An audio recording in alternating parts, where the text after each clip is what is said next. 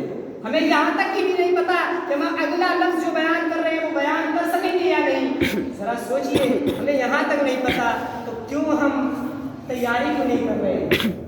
اللہ کے واسطے اپنے گناہوں سے توبہ کیجئے, اللہ کی طرف رجوع کیجئے, اپنے گناہوں سے تائب ہوئیے, اللہ تعالیٰ سے گڑگڑائیے, معافی مانگیے کہ اللہ تعالیٰ ہم نے اب تک جو گناہیں کیے ہیں ہمیں معاف کر دے, آئندہ ہم اس طرح کی گناہیں نہیں کریں گے, اللہ تعالیٰ کے بتائے ہوئے طریقے پر عمل کریں گے. اللہ تعالیٰ تو نے جو خیر امت ہمیں کہا ہے ہم اس کے مستحق بن کر کے دکھائیں گے, اور لوگوں کو خود بھی برائیوں سے روکیں گے, دوسروں کو بھی برائیوں سے روکیں گے. نیکی اللہ سے دعا کریں اور ساتھ ساتھ اعمال بھی کریں, نیکی کو لوگوں کا حکم دیں اور برائیوں سے روکیں. یہ ہمارا فریضہ ہے. اس فرض منصبی کو یاد رکھیے. ایسا نہیں ہے کہ ہم صرف اپنے آپ کو اگر بچا لیں گے تب بھی ہمارا یہ فریضہ ادا ہونے والا نہیں ہے. ہمارا فریضہ یہ ہے کہ ہم خود بچیں, ساتھ ساتھ دوسروں کو بھی بچائیں، دوسروں کو بھی جہنم کے گڑھے سے بچائیں۔ یہ بہت ضروری ہے، یہ بہت اہم ہے، یہ ہمارا فرض منصبی ہے۔ اللہ سے دعا ہے اللہ تعالیٰ تمام لوگوں کو کہنے سننے سے زیادہ عمل کرنے کی توفیق عطا فرمائے۔ وآخر دعوانا الحمدللہ رب العالمین۔ اب میں اختتامی کلمات کے لیے جناب مولانا